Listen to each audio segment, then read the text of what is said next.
এনআইডিতে হচ্ছে 29। ঠিক আছে, 30 থেকে 29 বছর বয়স, কোনো সমস্যা নেই।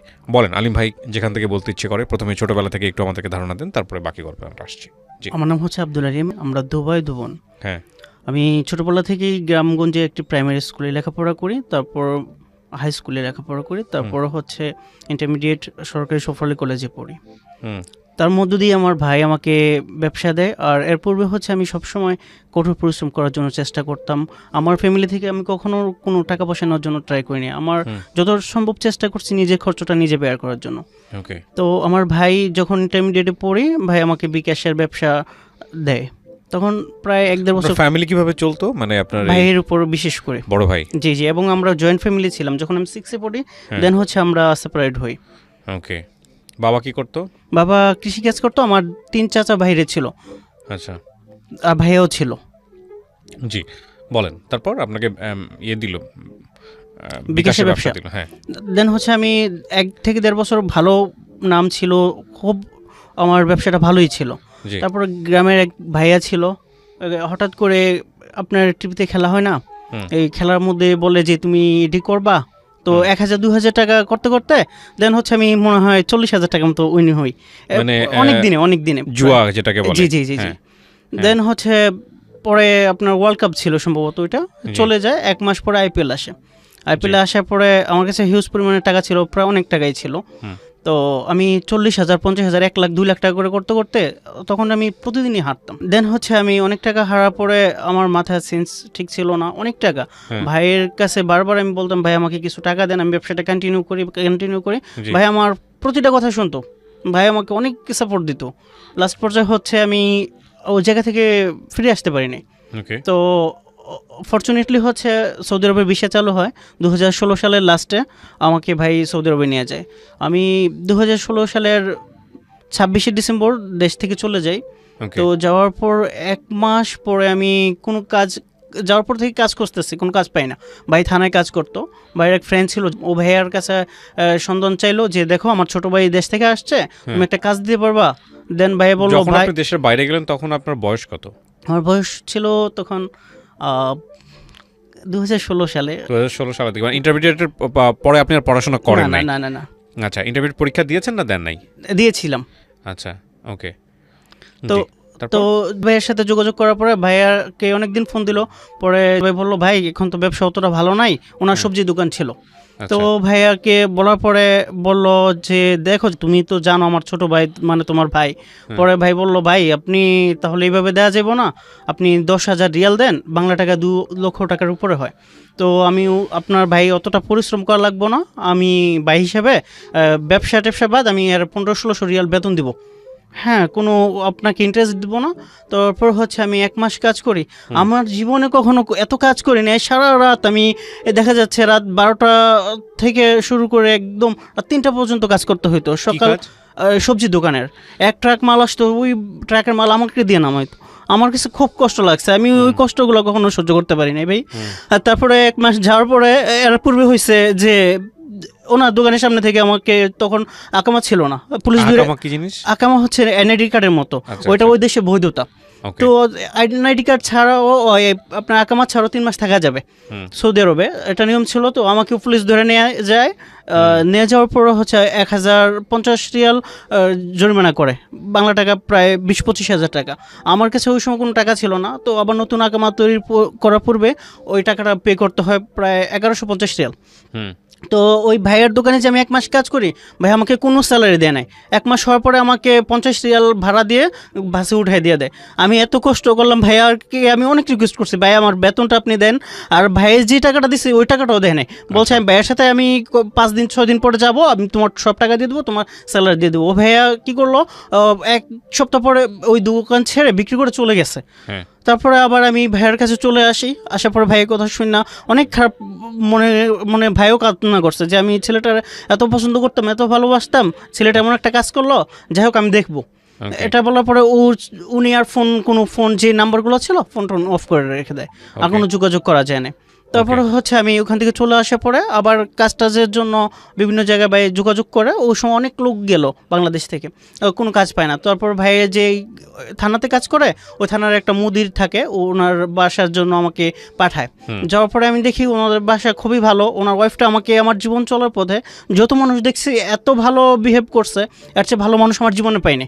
নিঃস্বার্থ ভালোবাসা ওনার ওয়াইফ থেকে পাইলাম। আমি প্রায় 5 মাসের মতো ওনার বাসায় অপেক্ষা করি কাজের জন্য, কোনোভাবে সে গাড়ি ক্রয় করবে বলছে, গাড়ি আর ক্রয় করে না। তারপরে আপনার কি কাজ? ওখানে আমি ড্রাইভিং হিসেবে কাজ করতাম। আর আপনাকে শেখাচ্ছিল ড্রাইভ? হ্যাঁ হ্যাঁ, এমনি শেখাচ্ছিল। ওর ওয়াইফ অনেক ভালো ছিল, যেখানে যাইতো, যা খাইতো, রাত 1টা 2টা 3টা এনি টাইম উনি আমাকে নিয়ে, ওর হাজব্যান্ড বা ছেলে মেয়েকে নিয়ে আসতো, আমাকে অ্যাজ এ ভাই হিসেবে অনেক ভালোবাসতো। তো আমার জামা কাপড় ধুয়ে দেওয়ার জন্য অনেক চেষ্টা করতো মহিলাটা, যে বাসায় আমি ছিলাম। তারপরে 5 মাস আমি অপেক্ষা করি, 5 মাসের মধ্যে আমার কোনো কাজ হয় না। তারপরে রোজার ঈদ আসে, রোজার ঈদ আসার পরে বাইরের এখানে পাঠায় যে তুমি যাও, তোমার বাইরের এখানে ঈদ করো, তারপরে আমি তোমাকে নিয়ে আসবো। ঈদের 4-5 দিন পরে আমাকে কি করলো, উনি ফোন দিল। এর পূর্বে ভাই অন্যান্য জায়গায় যোগাযোগ করছে, যেহেতু 5 মাস অপেক্ষা করছে, তেমন স্যালারি দেয় না, কিন্তু হাত খরচের টাকাটা ওয়াইফটা আমাকে দিত, ওনার ওয়াইফটা। তারপরে ভাই বলল যে যেহেতু প্রবাসে আসছো, টাকার অবশ্যই দরকার আছে, আমাকে না দেস তোর নিজের জন্য। দেন ভাই আমাকে আপনার একটা কাজ খুঁজে দেয়। তো কাজে খুঁজে দেওয়ার পরে আমি 3 মাস কাজ করি, 3 মাসের স্যালারি আমাকে পার মান্থ দিয়ে দিত, একদিনও লেট করতো না। ভাই আমাকে বলছে তোর ভবিষ্যৎ তোর, আমি তোর কোনো টাকা নিব না। তারপরে 3 মাসে হ্যাঁ হ্যাঁ হ্যাঁ, তো হচ্ছে ভাইয়া যে টাকাটা নিত না, আমি কি করলাম, ভাইয়া একটা লোকের সাথে ব্যবসা করতো, তো ভাইয়ার সাথে আমি যোগাযোগ করি, আমার কাছে 1 লাখ টাকা হয়েছে। আমার ছোটো বোনের কাছ থেকে কিছু টাকা নিলাম, যে আমি যদি কোনো ব্যবসার সুযোগ সুবিধা পাই, তোর কাছ থেকে কিছু টাকা যাবো, তুই আমাকে দিবি। দেন আমার ছোটো বোন আমাকে সবচেয়ে বেশি সাপোর্ট দিত, ছোটো বোন। তো বললো আচ্ছা ভাই ঠিক আছে। তো আমি ওখানে এবার বিকাশের ব্যবসা শুরু করি। যে ভাইয়াটা, ও ভাইয়ার সাথে আমার ভাই আগে থেকে টুকটাক লেনদেন করতো, আমি সেই পরিচয় চিনি, আমাদের বাসায় উনি গিয়েছিল। তো আমার যে এলাকায় আমি থাকতাম, সেই এলাকায় অনেকের সাথে আমার মোটামুটি আন্ডারস্ট্যান্ডিং হয়, কথাবার্তা বলে। আর আমি যে টাকা অনুপাতে কিনতাম, খুবই স্বল্প ব্যবসায় আমি এগুলো সেল করার ট্রাই করতাম।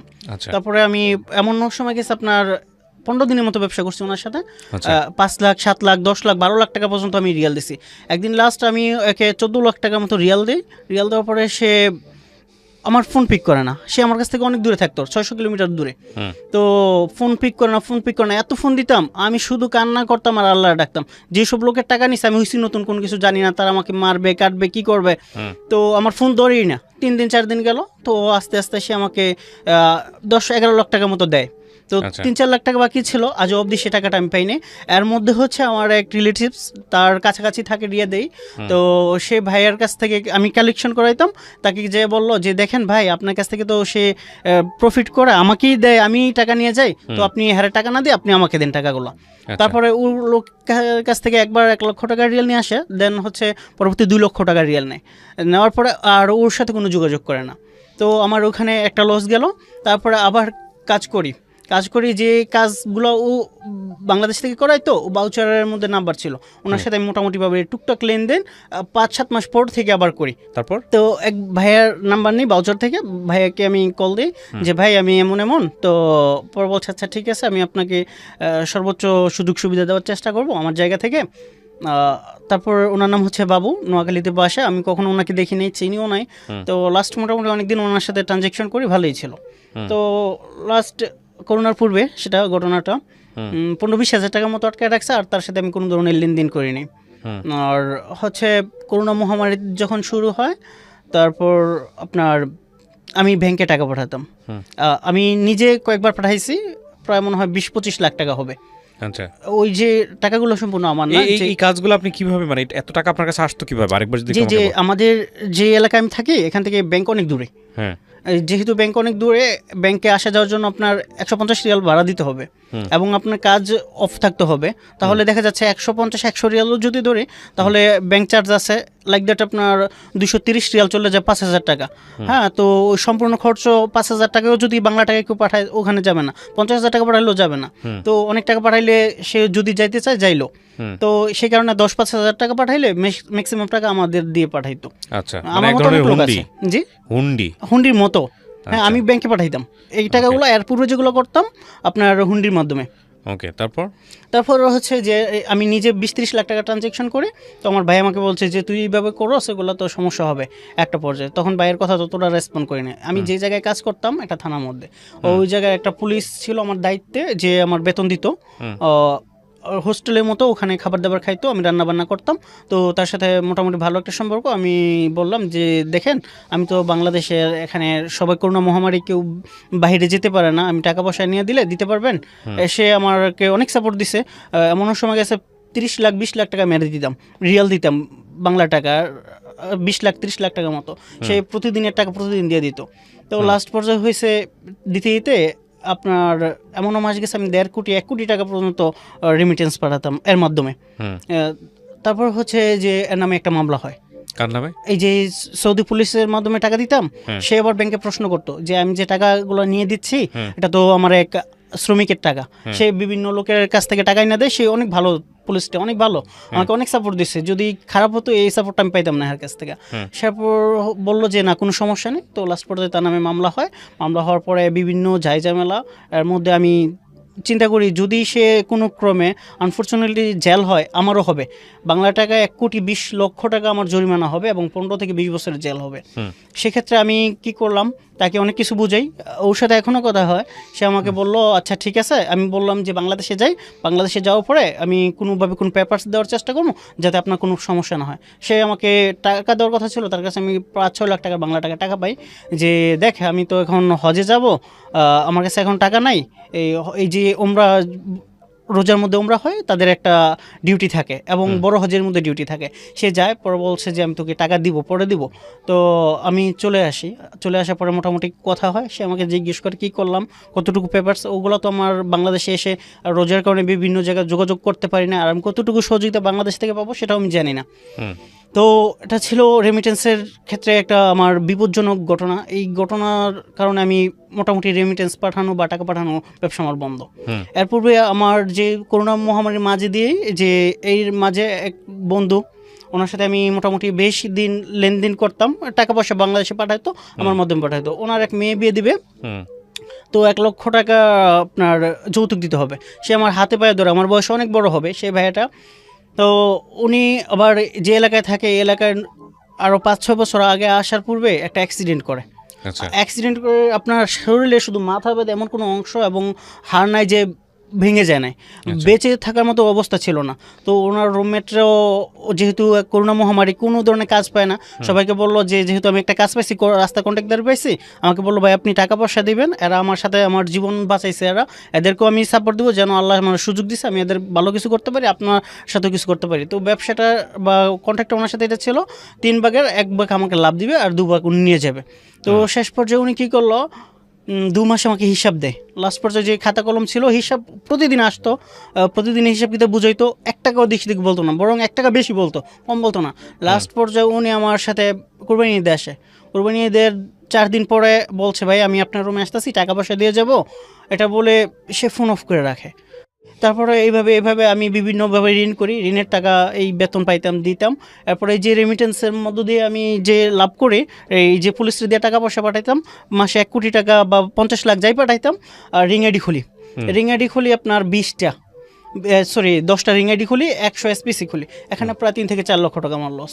ওকে।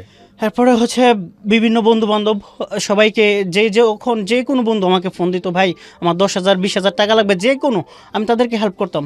লাস্ট হচ্ছে আমার এক ফুফাতো ভাই হয়, ওনার সাথে আমি দেশে থাকতে ভালো সম্পর্ক, ওনাকে আমি অনেক রেসপেক্ট করতাম, ওনাকে আমি অনেক বড় ভাই হিসেবে জানতাম। বলে আমাকে ফোন দিল যে দেখ, আমি তো একটা জায়গা রাখবো, তুই আমাকে কিছু টাকা দে, আমি তোর টাকাটা 2 মাস বা 3 মাসের মধ্যে দিয়ে দিব। এটা বললে ও কী করলো, আমার কাছ থেকে টাকা নিল, আস্তে আস্তে নিতে 5 লাখ টাকা নিছে। এখনও অবধি আমার টাকা তো দিচ্ছে না আমাকে। আমার আব্বাকে 2টা বছর যাবত কুত্তার মতো ঘুরাচ্ছে, আমার ফুপিকে টাইম দিচ্ছে, আমাকে টাইম দিচ্ছে। লাস্টে আমি আমার যে হাজারের এমপি ভাইয়ের কাছে যাই, ভাই আমি তো বাইরে ছিলাম, আমি আপনার সাথে অতটা যোগাযোগ রাখতে পারি নাই, আমাকে এই বিষয়ে একটু হেল্প করেন। পরে বললো আচ্ছা ঠিক আছে, তুমি তাকে ডাকো, আমার সামনে আনো, দেখি আমি তুমি টাকা যে পাও সেটা সত্যতা কত। তারপর ওনাকে আনলো যে তুমি আজকের মধ্যে আমার সাথে দেখা করবো। পরে আসার পরে বললো যে আলিম নাকি তোমার কাছে টাকা পায়। পরে বলছে হ্যাঁ আমার কাছে টাকা পায়, আমি 1 টাকা দিয়ে দিব, কিন্তু সময় লাগবে। বলছি সময় লাগবে মানে তুমি এখন কত টাকা দিবে আর কতদিনের মধ্যে পুরো টাকা পেড করবো সেটা বলো। পরে ভাইয়ার সামনে বললো যে আমি 3 মাসের মধ্যে আমি সব টাকা আমি তোমার হাতে দিব, তুমি হ্যার টাকা হ্যার হাতে দিবা, আমার সাথে কোনো টাকা পয়সার বিষয়ে কোনো ধরনের কথা বলতে পারবো না। বাস এর মধ্যে আমাকে কোনো টাকা দিচ্ছে না। 10 তারিখ গেল না, যে 10 তারিখের কথা ছিল যে 1.5 লাখ টাকা দিবে, একটা টাকাও দেয় নাই। আমার ফোন পিক করে না। ও ভাইয়ের কাছে গতকালকে গিয়েছিলাম, ভাই বলছে আচ্ছা ঠিক আছে আমি দেখতেছি, ব্যস্ত ছিলাম, কোনো ফোন ও আমার পিক করে না, আমি দেখবো বিষয়টা। এর মধ্যে হচ্ছে আর একটা আমার ফ্রেন্ড হয়, ও মোটামুটি ভালো একটা ছেলে, আমি জানতাম, আমার কাছ থেকে 2.5 লক্ষ টাকা নেয়, চেক দিয়ে নেয়। তো সে আমার টাকাগুলো ব্যাক করে নেয়, ফোন দিতাম ফোন পিক করে না। দেশে আসছি, আর আব্বার কাছে যাই, আর আব্বার টাইম নেয়, গত 1 মাস আগে টাইম নিয়েছে, 23 তারিখ গেল না, এই যে 23 তারিখ, এই 23 তারিখে বলছিল টাকা দেবে, টাকা দেয় না। আর এই মাসে বলে আবার আগামী 1 মাস। আমি এইভাবে ভাই যত টাকা উপার্জন করছি সব মানুষকে দিলাম। এর মধ্যে আর একটা আমার ফ্রেন্ড ছিল, ওর মা ব্রেন স্ট্রোক করে, তারপরে ওর ব্যবসাটা খুবই বাজে যায়, আমার কাছ থেকে টাকা চায় যে ওই দেখো আমার এমন এমন একটা পর্যায়ে। তারপরে ওকে আমি টাকা দিই, সে আমার সাথে চিট করে সৌদি আরব চলে যায়। এর মধ্যে হচ্ছে আপনার দেশে আসি, ও দেশে ছিল, পরে বললো কি যে ঈদের আগে আমি তোমাকে 1 লক্ষ টাকা দিয়ে দেবো, যদি পরে পাই টাকা দিব, আর না পারলে তুমি আমাকে ক্ষমা করে দেবা। এরপরে ঈদের পরের দিনকা না দ্বিতীয় দিন সরি এইরকম চলে যায়, আমাকে না জানা হুট করে চলে যায়। এই ছিল আমার জীবনের ভাই। আর একটা মানুষের সাথে পরিচয় হয় এর মধ্যে, এই 2020 সালের মার্চে সম্ভবত আমার রুমমেট ছিল একটা মেয়ের সাথে। তো আমার সাথে আর কোনো ধরনের যোগাযোগ হয় না, কয়েকদিন ট্রাই করে ও ছেলেটা আমাকে নাম্বার দেয়, ওর ছেলের ফোনটা আর ধরে না। তারপরে কথাবার্তা বলতে বলতে সে আমাকে বললো যে ঠিক আছে আপনি ফোন দেন, আমি আপনার সাথে কথা বলি।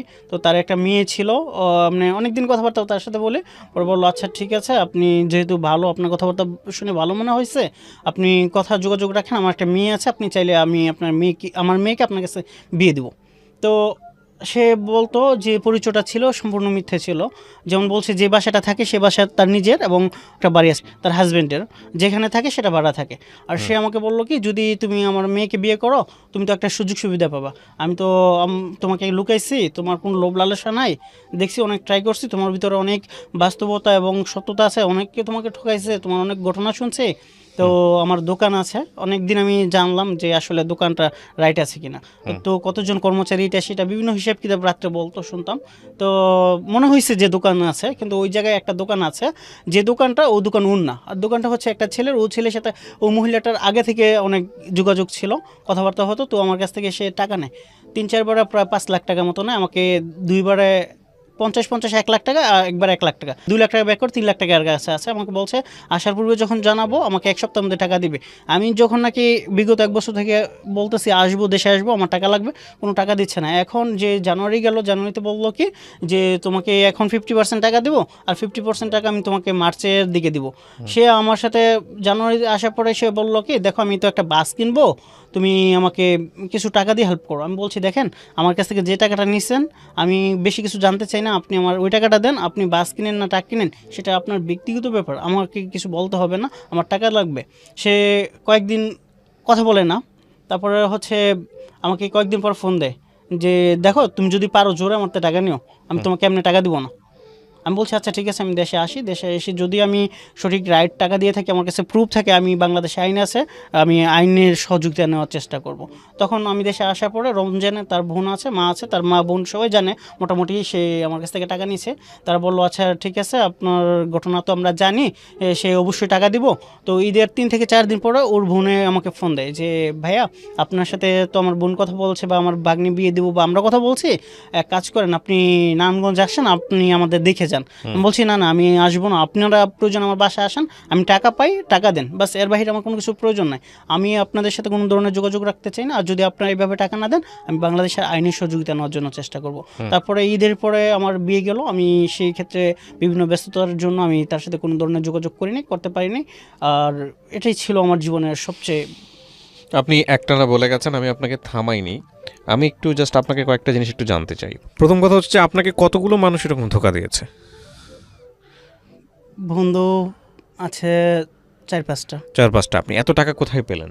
এই যে আমি ওখানে কাজ করতাম প্লাস ব্যবসা করতাম, মোটামুটি আমি যদি 30-40 লাখ। আমাদের একটা ব্যাপার আছে, আপনার এই ধরনের গল্প আমি অনেক পাই, যে কয়েকটা বিষয় আছে এখানে। একটা নাম্বার 1 হচ্ছে যে ওই একটা কথা আছে না যে সবক শেখার জন্য একটা ঘটনাই যথেষ্ট। জি। তো তাহলে আপনার কাছ থেকে এরকম এত মানুষ নিয়ে আপনাকে প্রতারণা করতেছে, আপনাকে পয়সা দিচ্ছে না বা আপনাকে ঘোরাচ্ছে, তাহলে আপনি মানুষজনকে সাহায্য করতেন কেন, বা না জেনে না বুঝে সাহায্য দিতেন কেন? একটু মাইক্রোফোন আমাকে তারা অনেক বলতো যে ভাই তোর ছাড়া কেউ নাই, ভাই তুই আমাকে হেল্প কর। ইমোশনালি আপনাকে ইয়ে করতো। হ্যাঁ হ্যাঁ হ্যাঁ, এইভাবে কথাগুলো বলতো। তো আমি ভাবতাম যেহেতু আমার ফ্যামিলিকে অতটা টাকা পয়সা দেওয়া লাগতো না, ভাই আছে, ভাই সাপোর্ট দিত, ভাই এই মনে করতো আমার কাছে টাকা আছে, আর আমি তাদেরকে এতটাই বিশ্বাস করতাম যে আমার টাকাটা আমাকে টাইম টু টাইম দিবে। বাট বাস্তবতা সেটা না, বাস্তবতা হচ্ছে ভিন্ন রূপ। জি। তো আপনি একজন, দুইজন, তিনজনের কাছ থেকে, আর আপনি মানুষ চেনা দায় বলে একটা ব্যাপার আছে। প্রথম কথা হচ্ছে আপনি যে কথাগুলো এখানে বলেছেন সেটা কতটুকু সত্য আমরা জানি না, এবং সেজন্য আমরা আসলে যাদের নামগুলো আপনি এখানে নিয়েছেন সেটাও আমরা রাখিনি, আমরা সেভাবে প্রচারও করিনি।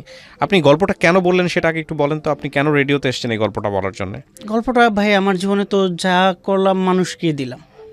এক, দ্বিতীয় হচ্ছে রেমিটেন্স এর যে বিষয়টা ছিল, যদি আমি আনফর্চুনেটলি না যেতে পারি, হ্যাঁ, বা যাওয়ার পরে যদি আমার জেল হয়, সেখান থেকে মানুষ এটা শিখতে পারবে যে একজনের কার্ড বা একজনের আকামার নাম্বার দিয়ে আরেকজন যদি টাকা পাঠায়, সেটা এটা থেকে বিরত থাকা।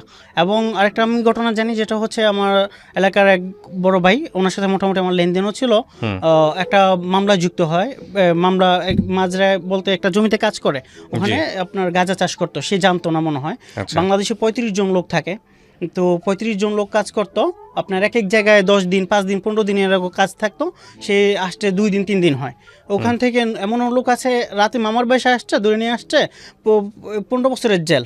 এমন লোক আছে 15 দিন হয়েছে, 1 মাস হয়েছে আসছে, সে তার 15 বছরের জেল। এমন লোক আছে মানুষের কাছে সম্পূর্ণ আপনার ঋণ করে বিদেশ গেছে, হ্যাঁ, সে তার 15 বছরের জেল। এই যে জীবনে মোটামুটি যে একজন আরেকজনের কার্ড নিয়ে টাকা পয়সা পাঠালে বিপদে পড়বে, এই যে এই ঝামেলাগুলো পড়বে, সেখান থেকে বিরত থাকা। এবং আমি যে থানায় থাকতাম, যদি কোনো বাংলাদেশি শ্রমিক ড্রাইভিং কাজ করে, ড্রাইভার হিসেবে কাজ করে, তাদেরকে একটা কথা বলবো, যেন সারাটা দিন বা সারাটা সময় একটু কেয়ারফুল ড্রাইভ করে। কারণ ড্রাইভ যারা করে, আমি যেখানে দেখছি হঠাৎ মানুষ 5 জন, 2 জন, 3 জন মরে যাচ্ছে, সেই বিষয়গুলো একটু আপনি এখন সৌদি আরবে ঢুকতে পারবেন না, বা ঢুকলে আপনার নামে মামলা হবে। জি জি জি। আপনি লাস্ট টাইম যখন এসেছেন বাংলাদেশে কিভাবে এসেছেন? আমি বাংলাদেশে যখন এসেছি, আমি সৌদি আরব থেকে কিভাবে পালিয়ে আসছেন? নিশ্চয়ই পালিয়ে আসি নাই, মোটামুটি নরমালি আসছি। যে সৌদি, সে আমার নামটা আজ অবধি বলে নাই যে আমি 1 টাকা পাঠাইছি। হ্যাঁ, যে ওরে আপনার আদালত জিজ্ঞেস করতো তুই এত টাকা কোথায় পাইছিস, সে বলতো যে আমি যার টাকা পাঠাইছি সে বাংলাদেশে চলে গেছে। আমি ওখানে থাকাকালীন সময়ে তাকে বারবার জিজ্ঞেস করতো যে হ্যাঁ কোথায় পাইতে এত টাকা। তখন বলতো যে লকডাউন ছিল যখন, ওই হ্যামারে বিভিন্ন জায়গা থেকে আইনা দিত, আমি ব্যাংকে প্রশ্ন করছি, ব্যাংক বলছে কোনো সমস্যা নেই। এখন যেহেতু সমস্যা, এখন সৌদি আরব আইন অনুযায়ী তার সমস্যা হবে, তার এবং আমার। যদি আমি যাওয়ার পরে বলে এই টাকা এ দিছে, এই যে এই হ্যার বোনের অ্যাকাউন্ট, এর মামার অ্যাকাউন্ট, এবার জানে কোনটা আমার বোনের অ্যাকাউন্ট, কোনটা আমার মামার অ্যাকাউন্ট। তো আপনি বাংলাদেশে এখন কতদিন যাবত আছেন? আছি আমি প্রায় 1.5 মাসের মতো আসছি। এখন আপনি চিন্তা ভাবনা কি করছেন, কোন দেশে যাবেন? এখন আমার চিন্তা সৌদি আরবে যাব। যদি আনফরচুনেটলি ও ধরনের কোনো একটা ঘটনা ঘটে, তো আমার জীবন শেষ, এটাই মেনে নিতে হবে। তো মেনে নিয়ে কেন যাবেন তাহলে? আপনি রিস্কটা কেন নিচ্ছেন? আপনি অন্য কোথাও যান, অন্য কোনো দেশে যান। অন্য কোনো দেশে ফ্যামিলি সাপোর্ট আমাকে দিবে না। তো কেন দিবে না? কেন দিবে না বলতে, আমি ফ্যামিলিকে অতটা এমন কোনো টাকা পয়সা ততটা দেইনি। আচ্ছা, সো আপনার ক্যাশ ক্যাপিটাল পুঁজি বলতে তেমন কিছুই নাই? আমি 20 লক্ষ টাকার মতো প্রায় ঋণ। এখন 20 লক্ষ টাকার মতো ঋণ? আপনি জি জি এসব করে মানে মানুষের কাছ থেকে ধার দূর করে বন্ধুদেরকে দিছেন? জি জি। এত টাকা ঋণ আপনি কিভাবে হলেন? আমি যে মামার কাছে বিকাশ করতাম, সেই মামাই পায় আমার কাছে 9 লাখ টাকা। আমার ছোট বোন পায় টাকা, আরো এক বন্ধু পায়। সে আপনার কাছে টাকা পায় কি হিসেবে পায়? বিকাশ করতাম, তার কাছে 10 লাখ 8 লাখ টাকা বাকি থাকতো। আচ্ছা, হ্যাঁ, তার যেহেতু লাভ হইতো 4 লাখ 5 লাখ 8-10 লাখ টাকা, হ্যাঁ হ্যাঁ, সে ভাবতো যে দিতাম আমি। আবার ও জানে যে 3-4 লাখ টাকা রাইখা যদি চলে আসি 2-3 লাখ টাকা থাকবে, যেহেতু আমার দিয়ে ব্যবসা করছে, সেক্ষেত্রে সে আমাকে সাপোর্টটা দিছিল। এখন আমি তার সামনে যাইতে পারি না, তার দোকানের সামনে দিয়ে আমি যাইতে পারি না, সে আমাকে প্যারা দেয়। আমি তো খুব একটা হামরি, এতটা কষ্ট লাগে, তার সামনে আমি যাইতে পারি না। আমার আব্বাকে বলে যে আপনার ছেলে টাকা দেয় না, এটা সেটা। তো আব্বা বলছে দেখ একটু অপেক্ষা কর, আমার কাছে টাকা দেওয়ার মতো ওই ধরনের কোনো ওয়ে আছে, কয়েকটা বিষয় আছে, বিষয়গুলো যদি বিক্রি করতে পারি তাহলে। আচ্ছা, আজকেও আমি একটা লোকের মেডিকেল করে আসছিলাম। আচ্ছা, সকালে আমি বাসা থেকে বের হয়েছি, ওই লোকের মেডিকেল করা, দেন হচ্ছে রেস্ট নিলাম, দেন চলে আসছি অফিসে। একটা বিষয় কি, মানে সহজ বাংলায় যদি বলি, এই সব কোনটা ন্যায় কোনটা অন্যায় সেটা তো নিজে থেকেই বোঝা যায়। হ্যাঁ, তো ক্যারিয়ারে আসলে এমন কোনো বিষয় যুক্ত করা উচিত না যে বিষয়টা আপনার ভবিষ্যতের জন্য কাল হয়ে যাবে। আরেকটা বড় জিনিস সেটা হচ্ছে যে ওই যে একটা কথাই আছে যে আপনি যদি সৎভাবে করেন, নিয়ম অনুযায়ী করেন, কঠোর পরিশ্রম হোক, যদি সেটা 2 টাকাও হয়, সেই 2 টাকার একটা শক্তি থাকে আলাদা। আপনি লক্ষ লক্ষ টাকা হাত দিয়ে নাড়াচাড়া করছেন, কতদিন ছিলেন এই সৌদি আরবে? 5 বছর ছিল। 5 বছরে আপনি লক্ষ কোটি টাকা হাত দিয়ে নাড়াচাড়া করছেন, এইসব অনেক হুন্ডি টাকা, অনেক হুন্ডি টাকা। করেছেন বা এইসব এদিক ওদিক করেছেন, কিন্তু দিন শেষে এখন আপনার গলার কাটা বা গলার বিষ হয়ে গেছে এই পুরো প্রক্রিয়াটা। জি ভাই। তো এই যে শিক্ষাটা নিলেন, এটা পরবর্তী জীবনে কি কাজে লাগাবেন? আমি তো এখন কারোর সাথে চলি না, কাউকে ফোন দিই না, কেউ আমাকে ফোন দেয় না, আমি একা চলি, একা আছি। বিয়ে শাদী করেছেন? এক সপ্তাহ হয়। 1 সপ্তাহ। আপনার স্ত্রী জানে এই বিষয়গুলো? ও আমাকে, আমি জাস্ট সিম্পল বলছি যে আমি কালকে ভাইয়ে কল দিছিল, ও বলছে দেখেন আমার একটা মান সম্মানের ব্যাপার আছে, আপনি এমন কিছু বললেন না যাতে আমার খারাপ লাগে। আপনি আপনার স্ত্রী কি জানে যে আপনার এত বড় ঋণ? না না না, ও জানে না। একদিনকে আমি ও যে মামা ওর ছেলের অনুষ্ঠান করে গিয়েছিলাম, ও আমার কাছে বসছিল, আমি বলছি জানো তুমি যে মামা আমার কাছে কত টাকা পায়? বললো যে কত, আমি বলছি 40 লাখ টাকা পায়। ও বসা থেকে দাঁড়ায় গেছে, জাস্ট কিছু বলে নাই, ও মন খারাপ করে ফেলছে, এতটুকুই। আসলে কি 40 লাখ টাকা না পায়? না না না, আমি তো তার সাথে আমি ফান করছিলাম বিষয়টা। তো আজকের এই গল্প, প্রথম কথা হচ্ছে যে এই ঋণটা একটা ভয়ঙ্কর রকমের বিষয়, কারণ এই ঋণ অবস্থায় আপনি মারা গেলেও এই ঋণ শোধ হবে না, এবং এটার বোঝা আপনার কবরে নিয়ে যেতে হবে। আর দ্বিতীয় কথা হচ্ছে যে জীবন্ত মৃত বলা হয়, মানে আপনি ঘুম থেকে উঠবেন, দেখবেন যে পাওনাদার আপনার দরজার সামনে দাঁড়ায় আছে, যেখানে যাবেন পাওনাদার দাঁড়ায় থাকবে। সো এটা একটা বিশাল শিক্ষা। আর দ্বিতীয় কথা হচ্ছে, প্রিয় দর্শক এবং শ্রোতা, আমি এই গল্পটা খুব ভালো করে যে গোছানোভাবে উপস্থাপন হয়েছে তা না, তবে এরকম অনেক কেস আমি পাই। আমার কাছে মনে হলো যে খণ্ড খণ্ডভাবে এই জিনিসগুলো একটু উপস্থাপন করা দরকার। বিশেষ করে বিদেশে গিয়ে অনেকেই এই ধরনের অবৈধ ব্যবসার সঙ্গে যুক্ত হয়ে যান, অনেক টাকা সাথে আসে, বেশ কিছু বন্ধুবান্ধব যারা এই সুযোগটা নেন এবং নেয়ার পরে তাদের কিন্তু একুল উকুল দুকুলি চলে যায়। যাই হোক, সতর্ক থাকবেন, এবং বিশেষ করে প্রবাসী ভাই যারা আছেন তারা এই অনুষ্ঠানগুলো অনেক শোনেন। সেই জায়গা থেকে বলবো যে যেহেতু পরিশ্রম করেন, দেশের বাইরে গিয়ে বছরের পর বছর পরিবার পরিজন রেখে কাজ করেন শুধুমাত্র নিজের দেশকে, নিজের পরিবারকে সাপোর্ট দেওয়ার জন্য, তো মাথায় রাখবেন যে সারা জীবন পরিশ্রম করলেন বা জীবনের ক্রিম টাইমটা ওখানে দিলেন, দেওয়ার পরে ফিরে আসলেন, তারপরেও যদি আপনি ভালো থাকতে না পারেন তাহলে কি হলো, তাই না? সেখানে যেন নিজের কোনো ভুল না হয়, এই জায়গাটাই আমাদের সবচেয়ে বড় বলার। অনেক ভালো থাকুন, আজকের মতো এখানেই শেষ করছি। শুভরাত্রি।